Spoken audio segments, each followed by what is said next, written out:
Grazie. Signor Presidente, signori consiglieri, eccoci di nuovo a dover esaminare l'ennesimo disegno di legge recante disposizioni urgenti in materia di cultura, sport e solidarietà.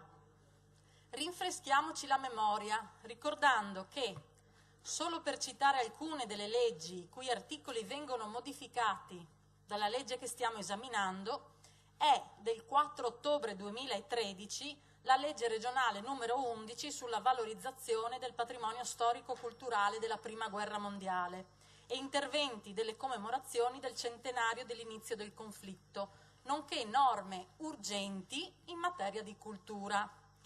È del 27 dicembre 2013 la legge regionale numero 23, la finanziaria 2014. Questa sarebbe in alcuni casi già la terza modifica che apportiamo a leggi recentissime e ci domandiamo come mai non si è riusciti a compiere tali aggiustamenti già in prima stesura o al massimo in sede delle prime modifiche. Parliamo ad esempio di una legge, la 11/2013, che era già stata ipotizzata ed abbozzata nella precedente legislatura e che poteva benissimo essere approfondita negli aspetti tecnico-burocratici da diverso tempo. Non ci resta che constatare che tale legge è in sé una celebrazione della Grande Guerra, se non altro visto le tempistiche necessarie per perfezionarla. Esaminando nello specifico unicamente gli articoli per i quali rimangono delle perplessità dopo l'esame in commissione, rileviamo ad esempio che, pur comprendendo le necessità tecniche alla base delle modifiche che accomunano gli articoli 1, 2, 3 e 13, riguardanti rispettivamente il Comitato Tecnico-Scientifico per gli Ecomusei, il Comitato Consultivo sulla Grande Guerra, la Conferenza regionale per i sistemi bibliotecari e la Consulta regionale per il servizio civile, ci auguriamo che sia stata fatta precedentemente una esaustiva ricognizione di comitati, consulte, tavoli e conferenze regionali che necessitano di tali aggiustamenti, in modo da non dover continuamente rimettere mano ad altre norme del genere. Comprendiamo che la manutenzione dei provvedimenti sia necessaria, ma fatichiamo a capire perché ci sia bisogno di chiamarla urgente e soprattutto riteniamo che potrebbe essere più che sufficiente organizzare un appuntamento annuale nel quale revisionare le norme che lo necessitino.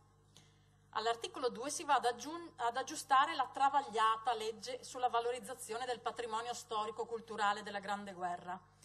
Oltre a modificare il comitato consultivo e precisare i finanziamenti sugli eventi e manifestazioni di carattere transnazionale, viene introdotta la cumulabilità con altre contribuzioni, comprese le contribuzioni regionali, che, se riguardanti la medesima iniziativa, non ci trova d'accordo.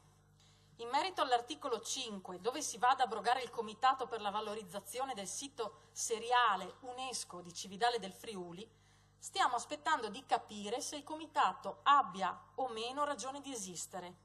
E in qualunque caso ci auguriamo che si trovi urgentemente, in questo caso sì, una soluzione per evitare ciò che è successo ad esempio per Aquileia, cioè avere un tesoro riconosciuto a livello mondiale abbandonato e non valorizzato adeguatamente. Nell'articolo 6, puntualmente, come ogni volta che parliamo di cultura, ecco che si deve modificare quanto introdotto dalla legge finanziaria 2014 in tema di interventi in questo settore, nello specifico riguardo il termine di rendicontazione delle spese sostenute o quello per fare domanda di contributo. Modifiche che, ci rendiamo conto, sono dettate da difficoltà riscontrate in sede di prima applicazione della nuova modalità contributiva recentemente introdotta. Ma ci auguriamo che si arrivi ad un sistema di contribuzione avente termini e modalità certi e definitivi. Per questo motivo riteniamo che questi aggiustamenti vadano fatti solo in via provvisoria, nell'ottica di una futura coincidenza tra la programmazione dei bandi e la tempistica dell'attività dei soggetti interessati. Ugualmente siamo convinti che per la neonata associazione Progetto Musica a sostegno dell'orchestra mitteleuropea del Friuli Venezia Giulia debba rimanere il vincolo dell'approvazione del rendiconto del contributo assegnato nell'anno precedente, prima del saldo del contributo attuale, facendo salvo ovviamente il saldo del contributo riguardante l'esercizio in corso. All'articolo 7, con un'interpretazione autentica, viene data la possibilità ai soggetti che attuano interventi di rilevanza socio-culturale di essere esclusi dal termine perentorio di rendicontazione del 30 aprile 2014, sostituendolo nel seguente articolo 8 al 30 giugno 2014. Supponiamo sia stata una svista, invece, il fatto che, pur ricomprendendo nell'esclusione dal termine del 30 aprile anche la rendicontazione delle spese per l'organizzazione di iniziative culturali che si svolgano nell'ambito del compendio di Villa Manin di Passariano e di altre sedi del patrimonio architettonico di proprietà regionale e che ne valorizzino la funzione di beni culturali aperti alla fruizione del pubblico, spese sostenute per le iniziative del 2013, ecco, supponiamo sia stata una svista appunto il fatto che non si sia conseguentemente provveduto a stabilire un termine certo, ad esempio quello dell'articolo 8. Ribadiamo che stiamo parlando di spese sostenute nell'anno passato e che quindi dovrebbero essere determinate da tempo. Al capo terzo, con gli articoli 11 e 12, si introducono modifiche della normativa in materia di attività sportive, mediante due interpretazioni delle norme vigenti e l'aggiornamento di alcune norme regionali non finanziate da tempo. Ci chiediamo se in questo caso non si potesse attendere, visto che parliamo di 3 mesi, l'annunciata revisione della legge regionale 8 del 2003, testo unico in materia di sport e tempo libero, prevista dall'assessore Torrenti per giugno di quest'anno. Nonostante questi dubbi, il progetto di legge potrebbe essere anche condivisibile, ma rovistando tra i corposi emendamenti anticipati in 5ª Commissione e presentati dalla Giunta in Aula, siamo riusciti a trovare il sostegno alla nostra ferma opposizione. Oltre a riservarci ovviamente di intervenire in merito ad alcune gravi modifiche riscontrate, siamo preoccupati e delusi dal fatto che nuovamente, nonostante le belle intenzioni sbandierate ad inizio legislatura, venga nei fatti svilito il lavoro delle commissioni, portando in aula modifiche sostanziali al testo che necessiterebbero rilevanti approfondimenti. Per questo motivo, se tali modifiche verranno effettivamente approvate dall'Aula, anticipiamo fin d'ora il nostro voto contrario al provvedimento. Grazie. Illustra gli subemendamenti 201 e 202.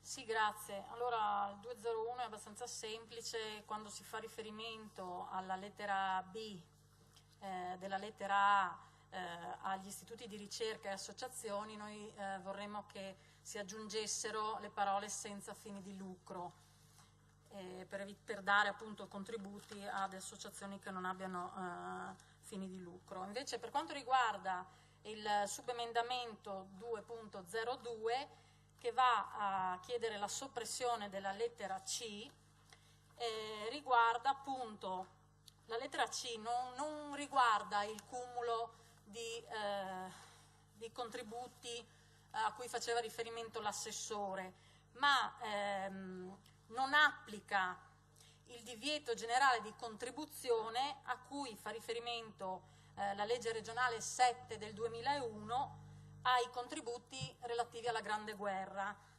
Questo articolo a cui si fa riferimento prevede che non si possano concedere contributi a fronte di rapporti giuridici instaurati a qualunque titolo tra società, persone giuridiche, amministratori, soci, coniugi, familiari e quant'altro fino agli affini di secondo grado. Noi non capiamo perché voler escludere appunto dai contributi relativi alla legge sulla Grande Guerra questo divieto generale che si applica invece per tutti gli altri contributi regionali.